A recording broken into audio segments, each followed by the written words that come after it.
லூக்கா 16ஆம் அதிகாரம்.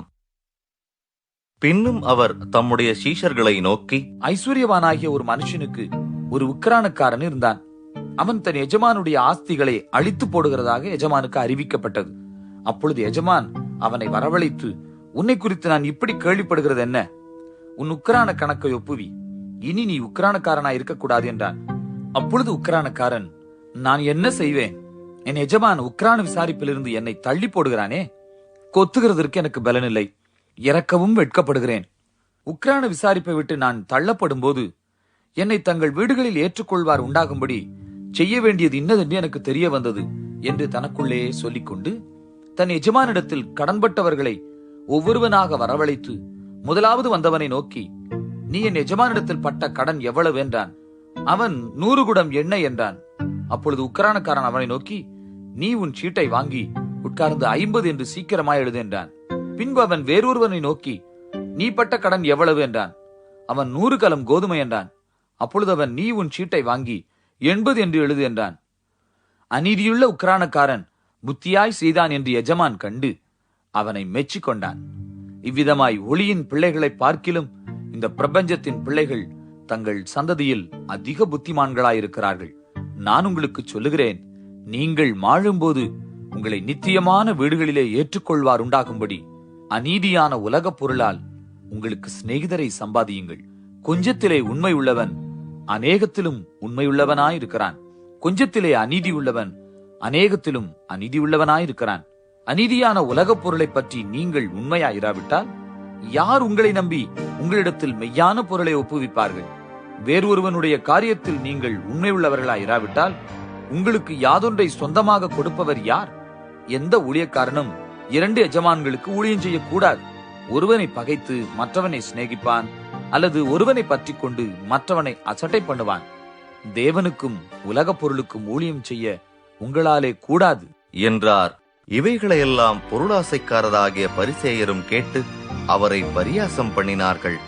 அவர் அவர்களை நோக்கி, நீங்கள் மனுஷர் முன்பாக உங்களை நீதிமான்களாக காட்டுகிறீர்கள், தேவனோ உங்கள் இருதயங்களை அறிந்திருக்கிறார்.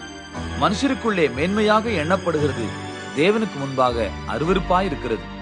நியாயப்பிரமாணமும் தீர்க்க தரிசன வாக்கியங்களும் யோவான் வரைக்கும் வழங்கி வந்தது. அது முதல் தேவனுடைய ராஜ்யம் சுவிசேஷமாய் அறிவிக்கப்பட்டு வருகிறது. யாவரும் பலவந்தமாய் அதில் பிரவேசிக்கிறார்கள். வேதத்தில் ஒரு எழுத்தின் உறுப்பு அவமாய் போவதை பார்க்கிலும் வானமும் பூமியும் ஒளிந்து போவது எளிதாயிருக்கும்.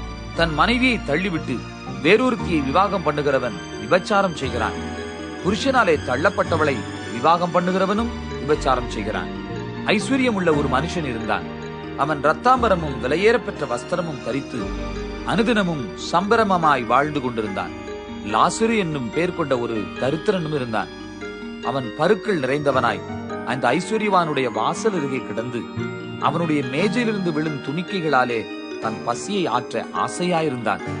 நாய்கள் வந்து அவன் பருக்களை நக்கிற்று. பின்பு அந்த தரித்திரன் மரித்து தேவதூதரால் ஆபிரகாமுடைய மடியிலே கொண்டு போய் விடப்பட்டான். ஐஸ்வர்யவானும் மரித்து அடக்கம் பண்ணப்பட்டான். பாதாளத்திலே அவன் வேதனைப்படுகிற போது தன் கண்களை ஏறெடுத்து தூரத்திலே ஆபிரகாமையும் அவன் மடியிலே லாசருவையும் கண்டான்.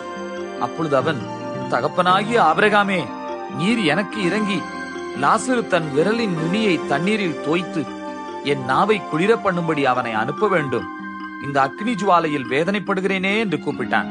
அதற்கு ஆபிரகாம், மகனே, நீ பூமியிலே உயிரோடு இருக்கும் காலத்தில் உன் நன்மைகளை அனுபவித்தாய், லாசருவும் அப்படியே தீமைகளை அனுபவித்தான், அதை நினைத்துக்கொள். இப்பொழுது அவன் தேற்றப்படுகிறான், நீயோ வேதனைப்படுகிறாய். அதுவும் அல்லாமல் இவ்விடத்திலிருந்து உங்களிடத்திற்கு கடந்து போகவும் அவ்விடத்திலிருந்து எங்களிடத்திற்கு கடந்து வரவும் மனதுள்ளவர்களுக்கு கூடாதபடிக்கு எங்களுக்கும் உங்களுக்கும் நடுவே பெரும் பிளப்பு உண்டாக்கப்பட்டிருக்கிறது என்றான். அப்பொழுது அவன், அப்படியானால் தகப்பனே, எனக்கு 5 பேர் சகோதரர் உண்டு, அவர்களும் வேதனையுள்ள இந்த இடத்துக்கு வராதபடி அவன் போய் அவர்களுக்கு சாட்சியாக அறிவிக்கும் பொருட்டு நீர் அவனை என் தகப்பன் வீட்டுக்கு அனுப்பும்படி உம்மை வேண்டிக் கொள்கிறேன் என்றான். ஆபிரகாம் அவனை நோக்கி, அவர்களுக்கு மோசேயும் தீர்க்கதரிசிகளும் உண்டு, அவர்களுக்கு அவர்கள் செவி கொடுக்கட்டும் என்றான். அதற்கு அவன், அப்படியல்ல தகப்பனாகி ஆபிரகாமே, மரித்தோரிலிருந்து ஒருவன் அவர்களிடத்திற்கு போனால் மனம் திரும்புவார்கள் என்றான். அதற்கு அவன், அவர்கள் மோசேக்கும் தீர்க்கதரிசிகளுக்கும் செவி கொடாவிட்டால் மரித்தோரிலிருந்து ஒருவன் எழுந்து போனாலும் நம்ப மாட்டார்கள் என்று சொன்னான் என்றார்.